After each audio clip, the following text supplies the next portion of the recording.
Hello' everyone, welcome to জ্ঞান শক্তি education channel. পুনৰবাৰ আপোনালোকক স্বাগতম জনাইছোঁ। আজি মই আপোনালোকৰ মাজলৈ লৈ আহিছোঁ মেথমেটিক্সৰ টাইম এণ্ড ডিষ্টেঞ্চৰ দুটা মষ্ট ইম্পৰ্টেণ্ট কুৱেশ্যন। এই কুৱেশ্যনকেইটা এক্সাম পইণ্ট অফ ভিউৰ পৰা যথেষ্ট গুৰুত্বপূৰ্ণ, সেইবাবে আপোনালোকৰ মাজলৈ লৈ আহিছোঁ। ভিডিঅ'টো যদি ভাল লাগে ভিডিঅ'টো প্লিজ লাইক, কমেণ্ট আৰু শ্বেয়াৰ কৰিবলৈ নাপাহৰিব। এই ভিডিঅ'টো যিসকল বন্ধু বান্ধৱে Assam police ADRE grade 3 grade 4 দিবগৈ আছে তেওঁলোকৰ বাবে যথেষ্ট গুৰুত্বপূৰ্ণ হ'ব। ইয়াৰ প্ৰথম কুৱেশ্যনটো হৈছে চাব যে এজন মানুহে ঘৰৰ পৰা অফিচলৈ যাওঁতে গাড়ীৰে 40 কিলোমিটাৰ ঘণ্টাত গতি কৰে।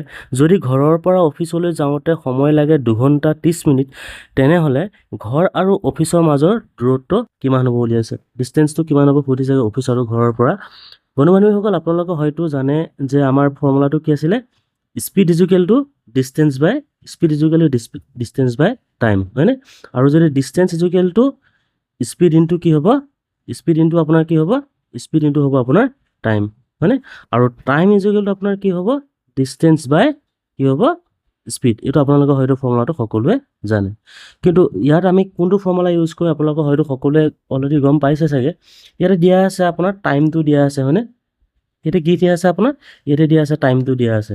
গতিকে ইয়াৰ আপোনাৰ টাইমটো হ'ব আপোনাৰ 2 ঘণ্টা, হয়নে? 2 ঘণ্টা টাইম দিয়া আছে, ইয়াতে 2 ঘণ্টা টাইম দিয়া আছে, 2 ঘণ্টা টাইম দিয়া আছে। গতিকে 2 ঘণ্টা 30 মিনিট দিয়া আছে, হয় ন? 2 ঘণ্টা আপোনাৰ কিমান দিয়া আছে, 2 ঘণ্টা 30 মিনিট দিয়া আছে। গতিকে আমাৰ 2 ঘণ্টা 30 মিনিটটো আমি কনভাৰ্ট কৰি ল'ম কি হ'লে, ঘণ্টালৈ কনভাৰ্ট কৰি ল'ম, ঠিক আছে?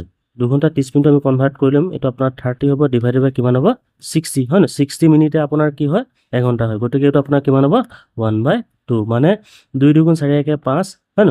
5 বাই কিমান হ'ব, 2 হ'ব। এইটোৱে হ'ব আমাৰ ঘণ্টালৈ নিয়া ছিষ্টেম, ঠিক আছে? এইটো টাইমটো হ'ব, ঠিক আছে?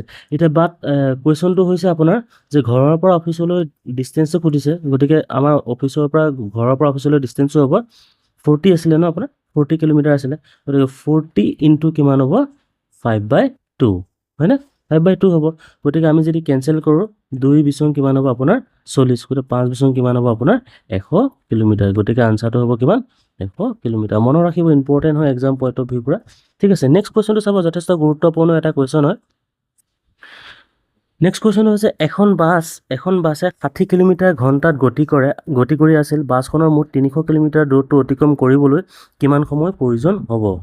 ইয়াতে দিয়া আছে যে বাছখনৰ কিমান ঘণ্টাত 60 কিলোমিটাৰ দূৰত্বত যায় বুলি কৈছে, হয় নহয়? গতিকে ইয়াত আমাৰ স্পীডটো দিয়া আছে। গতিকে স্পীডটো কিমান হ'ব, 60 কিলোমিটাৰ, হয় নহয়? আৰু ইয়াতে ডিষ্টেঞ্চটো কিমান দিয়া আছে, ডিষ্টেঞ্চটো দিয়া আছে আপোনাৰ 300 কিলোমিটাৰ, হয় নহয়?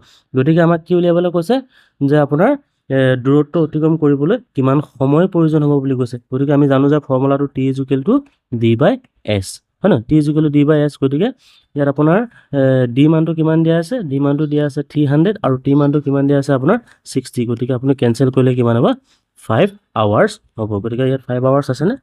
আমি ইয়াতে 5 আৱাৰ্ছ ইয়াতে অলৰেডি আছে। আপোনালোকে হয়তো স্ক্ৰীনশ্বট মাৰি ল'লে। আৰু এনেকৈ আমি সদায় এটা কুৱেশ্যন আপোনালোকৰ মাজলৈ আগবঢ়াই থাকিম। সদায় চেনেলটো ছাবস্ক্ৰাইব কৰি ৰাখিব আপোনালোকে, ঠিক আছে? আৰু ইয়াৰ আনচাৰটো হৈছে আপোনাৰ 5 আৱাৰ্ছ। 5 আৱাৰ্ছ আছেনে চাই লওঁ। আনচাৰটো হ'ব আপোনাৰ 5 আৱাৰ্ছ। ইয়াত আনচাৰটো হ'ব B টো, ঠিক আছে? ভিডিঅ'টো ইমানে আছিলে। ভিডিঅ'টো যদি ভাল লাগিলে ভিডিঅ'টো প্লিজ লাইক, কমেণ্ট আৰু শ্বেয়াৰ কৰিবলৈ নাপাহৰিব। পুনৰ লগ পোৱাৰ কাৰণে ধন্যবাদ। জয় অসম, জয়।